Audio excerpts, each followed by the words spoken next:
Me, a scribbly stickman in a trench coat, sliding across a map like it's a dance floor. One password can save 1,000 lives, I whisper, then drop a chalkboard. Tonight, we're speedrunning history's most dramatic cheat codes: Caesar's simple swap, the thundercloud of Enigma, and the voices of the Navajo Code Talkers. No dusty lectures, just quick cuts, doodles, and a couple of brain teasers you can crack in the comments. Seatbelt on, pencil ready, let's jam through wars where letters decide fates. First, set the stage. Armies move on food, fuel, and facts. If your orders get intercepted, your plan becomes the enemy's plan. So commanders hid meaning inside everyday letters, the way I hide snacks inside my hat. Cryptography turns a message into gibberish. Cryptanalysis turns gibberish back into a heartbeat. In every era, the race is the same. Speak so your friends understand, while your foes hear nothing but noise. The battlefield is out there, sure, but it's also right here, between A and Z. Roll back to the Roman Republic. Julius Caesar wants to boss message his generals without tipping off rival eyes. He uses a shift cipher. Take each letter and slide it down the alphabet by a set number.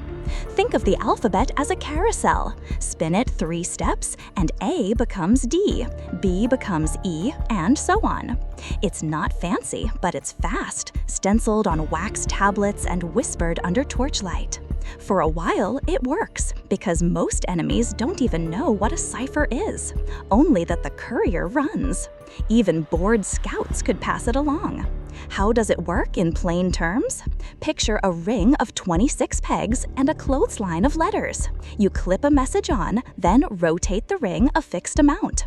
The pattern is consistent, so friends who know the shift can spin it back and read. Caesar's trick trades secrecy for simplicity. The math is minimal, the memory light. The risk? Patterns are repetitive, like my stick legs. If the enemy guesses the shift or sees enough samples, the disguise melts off the page like old wax. And once you see the wheel, you never unsee it. Impact time. Caesar's little shift didn't make him invincible, but it let couriers carry plans with less fear. It seeded a mindset, protect meaning with structure. Copycats spread the habit, and defenders grew suspicious of neat letter frequencies. Eventually, brainy foes learned to count letters and spot the wobble where E likes to over-appear. The cat woke up, the mouse started wearing shoes. That arms race, tiny and homegrown, became the ancestor of every encrypted ping we fire today, even memes. Let's test your eyes with the warm-up. I'll whisper a Caesar-style secret, a shift of 4. X, L, J, Y, X, I, V, S, J, R, G, C, T, X, M, am just weird. What does it say when you rotate the alphabet back? Drop your answer in the comments, then brag gently. The point isn't the trick itself, it's feeling how structure hides in plain sight. With just a small key, a casual note becomes fog. And once you feel that fog, you start to see why generals, rebels, and couriers treated letters like actual treasure. Militaries loved that feeling of a fresh lock clicking. Fast forward to the 20th century. Radios blast orders over the air like fireworks, and eavesdropping becomes effortless. Enter Enigma, a fat metal typewriter with a secret soul.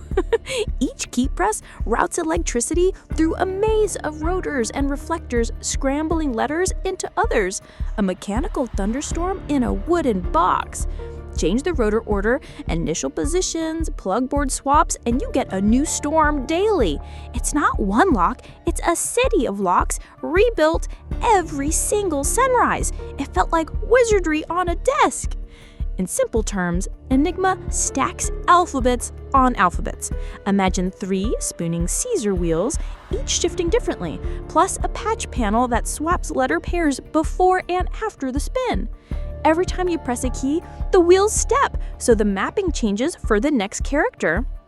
Hello never encrypts the same way twice.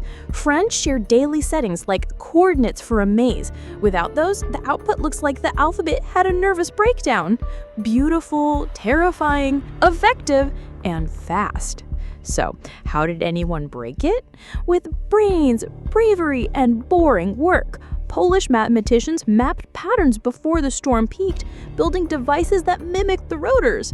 Later, codebreakers at Bletchley Park automated clever guesses with bombs, hunting the day's settings by exploiting quirks. No letter ever encrypts to itself.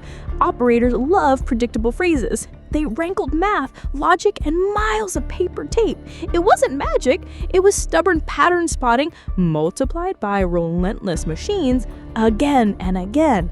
The impact was enormous. Cracking Enigma didn't win the war alone, but it bent the timeline.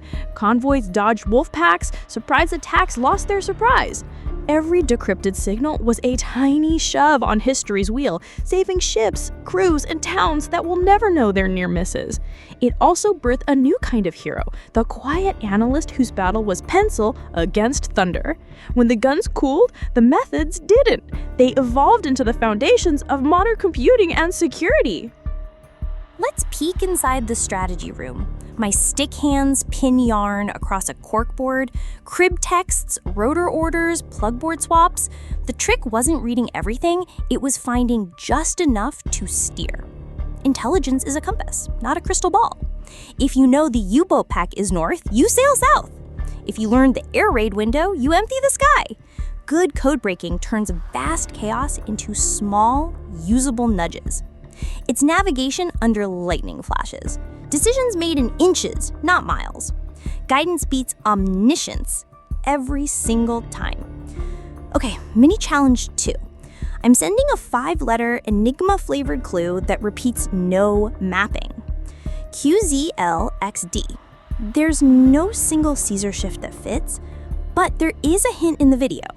Think common openings radio ops loved, then imagine how a daily key could make patterns leak. In the comments, explain what a crib is and how it helps. You don't need to build a Bombay, just describe the idea.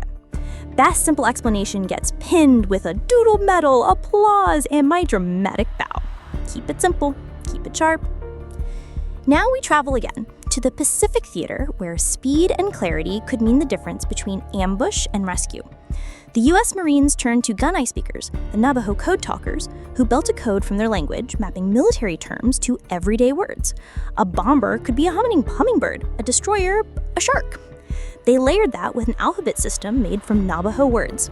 The result was living encryption, fast, flexible, and incomprehensible to enemy listeners on the air.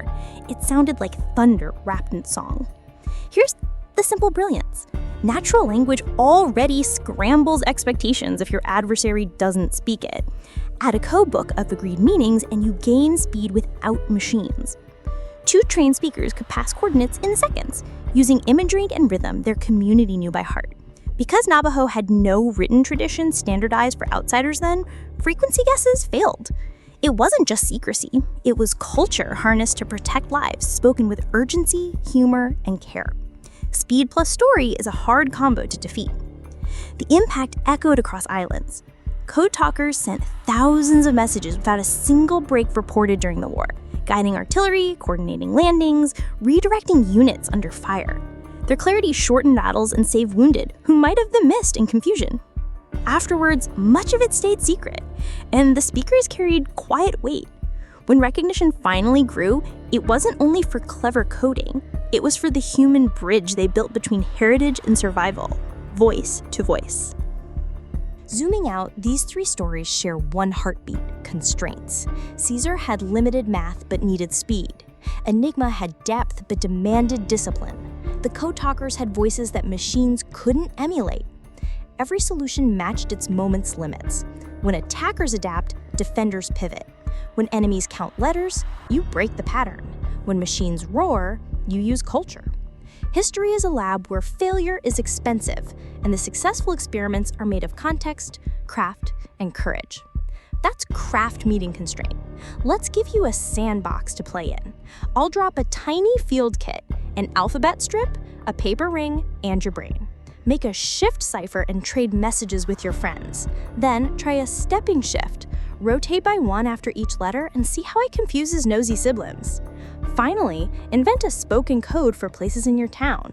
Test which one is fastest, which one feels safest, and which one makes you laugh. Congratulations! You're doing cryptography the wonderfully human way. You just built a baby Visionaire on a napkin. Now for the promised audience challenge. Decode this Caesar-style line with a mystery shift. Q, N, S, Z, Z, H, P, K, C, L, N, E, M, U, F, L. Post the plain text and tell us how you found the key. Bonus points if you show a quick letter frequency sketch or a guess and check method. Remember, elegance beats brute force here. And yes, you can rope your little brother into counting. Just don't bribe him with my snacks. We need those for the post-credits blooper reel and victory dance. Style points for neat handwriting. As we wrap, notice the arc. We began with wax and torches, rode through rotors and paper reels, and ended with voices carrying coordinates across surf and smoke. The tech changed, but the human core didn't. Communicate under pressure, deny clarity to the enemy, buy time for your side to live. That's why one password can save 1,000 lives. Isn't just a hook, it's a ledger of choices. Behind every safe convoy is a line of letters that held, a promise someone kept. History is really a chain of rescued minutes. If you learned something, tap like with the force of a rotor click and drop your decoded answers below. I'll pin the clearest explanations and shout out the most creative homemade cipher. Next episode, we'll explore the weird side paths, pigeons, steganography, and a piano that hides messages in a melody. Until then, keep your pencil sharp, your keys secret, and your curiosity louder than static. This is Stickman signing off before the plug board sparks into cartoon lightning.